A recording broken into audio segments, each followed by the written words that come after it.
Start here at Sebring, fantastic circuit, about 2 minutes in terms of the time that it'll take to get around this 3.7 mile circuit. The track record here in T6 is a 2 minute 1.594. We'll have to see if that is beaten tonight, but a track where the start finish straight isn't the longest. It's going to be a really interesting one to see where the overtakes can happen, and we're going to see a lot of them down at the hairpin at turn 6, really important braking zone, which gets you about a third of the way through the lap. You'll work your way towards the back of the track to Tower Turn, and then towards Genterby Bend, which will get you on towards Le Mans Curve, and then this Ullman Straight, a fantastic overtaking opportunity down Sunset Bend at the final corner. We'll see a lot of the drivers competing for maybe a race win on the final lap. Beautiful conditions here in Florida, 26 degrees centigrade all day long. Both races are clear as a day, so you wouldn't mind if it was that warm here in the UK right now. It is positively chilly. And as we get ready to get going here, drivers just lining up on the grid. They're getting themselves going, and it gives us a chance to run through the grid at the start of what should hopefully be 25 minutes of enthralling racing. It's exactly the same as what we saw in qualifying. Solivaya and Callum Wilson on the front row ahead of Callum Cripps and Sebastian Hurtus. That number 98 car will go and see if they can get, or he can get himself front 3 rows. It's Vlad Tokarev and Johan Kershaw inside the top 6, with Van Motorsport represented on row number 3. Chris Grevitt and Alex O'Grady make up row number 4. And so Cone goes flying on this formation. We've got Fraser Hart and Tobias Hoffman, Luke Mitchell and William Snowden inside our top 12, and that's the top half of the grid coming into this race. As it stands, Kyle Graf, Danny Oliver and Francesco Caravallo are in a point scoring position, but there's no guarantee that they're going to stay there in this race. Going to have to try and fight their way through a little bit, and we'll have to see if they can stay there. P16, of course, went to, I'll come back to you on that one, Alan Axel, Redo Hilal, Carlo Messina and Nicholas Borelli inside the top 20. It was Alessandro Kappa in 16th place, of course, with the bottom 2 rows. Jordan Osborne, Samuel Newhouse, Lucas Alustro and Alan Smith inside the top 24 at the back of the field, but let's see what he can do. Ready to get racing then here at Sebring for the opening race of the season, the opening race of the year in these Porsche 992 GT3s.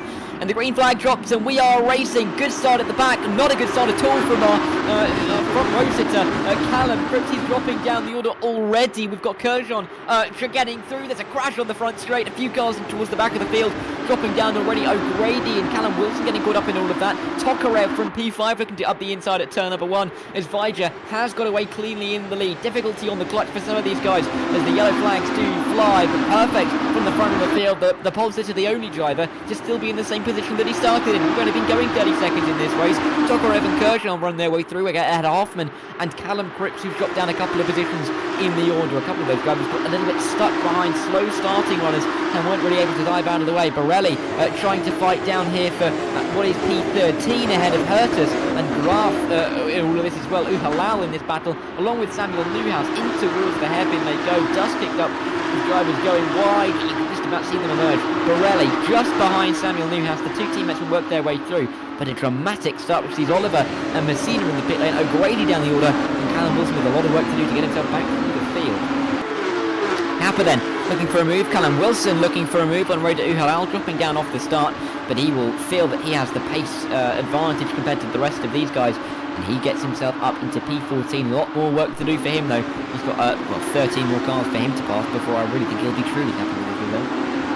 As he's just behind Callum Wilson. Callum Wilson overtaking him. P13. Can he try and keep his position? Around the outside he goes. In fact, he's trying to overtake Samuel Newhouse here. He's got the move done at Cunningham Corner. 3 cars in half a lap so far for Callum Wilson. Going to be tricky to overtake Alan Axon on this lap. He's a couple of seconds behind. Callum Wilson in a fight of his own, trying to get through the field. And his next target, Alan Axon. He's closed those 2 seconds. And he's right on the tail of a driver who was P3 in that championship that Luke Mitchell won back into 2024. Trying to get himself into the top 10 outside at Cunningham Corner. We don't see that very often, and the contact shows why, but he's just about being able to get himself through. Fantastic little move there from Callum Wilson in this battle involving Kappa, Hurtus and Mitchell. Hurtus up the inside, looking to Hurtus. Mitchell's chances at the top 5 as they run side by side through Genterby Bend. It was very obvious that we should have pointed it out at the start of the race, and that's wide. 3 wide momentarily. Big contact as Mitchell tries to rejoin the circuit. Through goes Graf, through goes Caps.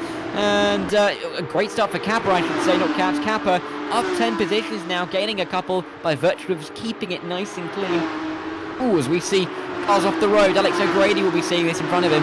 I think that could have been Barali. Indeed, it was Barali going wide. I mean, he'd already had last lap a bit of an issue down there with sending it on road to Uhalal, as Alex O'Grady now tries to fight with, who is that? That is William Snowden as they work their way into Cunningham Corner.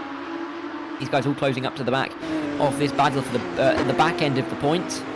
And unless they can find themselves an extra few positions in the final 10 minutes or so, they will finish where they, start where they finish in race number 1. Alex O'Grady through on William Snowden up into P16, and Snowden shuffled back once again. He'd feel like he has the pace to go a little bit further up the order.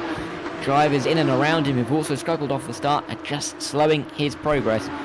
Alex O'Grady up into P16. Can he get himself into the points in the next lap and a half? Let's see. Big send to the inside from William Snowden. He gets that position back at the Le Mans curve. But can he hold it down the Allman? Let's wait and find out. It's a long, long run down towards Sunset Bend. All contact as they make their way towards the corner. More contact, door-to-door contact it is. As O'Grady is just ahead, he's trying to close that gap. He just about does close that gap, but back down the inside comes Snowden. Big contact into the corner. Snowden barges his way to the inside. So that's my position, and takes it with both hands up into P16, but these two losing heaps of time to the cars in front. Snowden goes wide, Snowden hits the wall, Snowden's off the road, Snowden's on his roof. And, a native to an area near the Assen circuit. We're not that close to the Assen in terms of the characteristics of this circuit, but he has been kicking some Assen in this opening race. He's going to win the opening race as he comes through Sunset Bend, and Sado Vaya picks up all 20 points, one for pole as well. And he's your opening race winner of the season, championship leader as well. Sado Vaya, the number 2. Great result for him in the Brabham Motorsports entry. Tokarev with P2. After a good result for him. He tracked Vaya all the way, but wasn't able really to lay a glove on him. Kurjon and Callum Cripps make up 3rd and 4th. Tobias Hoffman across the line in 5th. Alessandro Kappa up 10 to finish in 6th. He'll be on the front row in the reverse grid, and Graf will be on reverse grid pole as he finishes in 7th. Herters, Wilson and Grevitt round out the top 10. Sadovaya and Vlad Tokarev, along with Johan Kurjon, were your podium sitters after the opening race here at Sebring. Callum Cripps and Tobias Hoffman were 4th and 5th. Kappa and Graf, 6th and 7th. They will be the front row in the reverse grid. Sebastian Hertis finished in 8th, will start 8th. The same can be said for the rest of the field. Finish where they start. Callum Wilson in 9th. And it was, of course, 10th place for Chris Grevitt. 11th for Luke Mitchell and 12th for Alan Laxon. Fraser Hart, Rhoda Uhalal and Alex O'Grady, the point sitters in the top 15, with Nicholas Barelli, Jordan Osborne, Lucas Alustro, Alan Smith and Francesco Caraveo finishing the race. Not in the points. William Snowden was 2 laps down in the end, and Samuel Newhouse, Danny Oliver, Carlo Messina not seeing the checkered flag, will be starting for race number 2 in just a few minutes' time.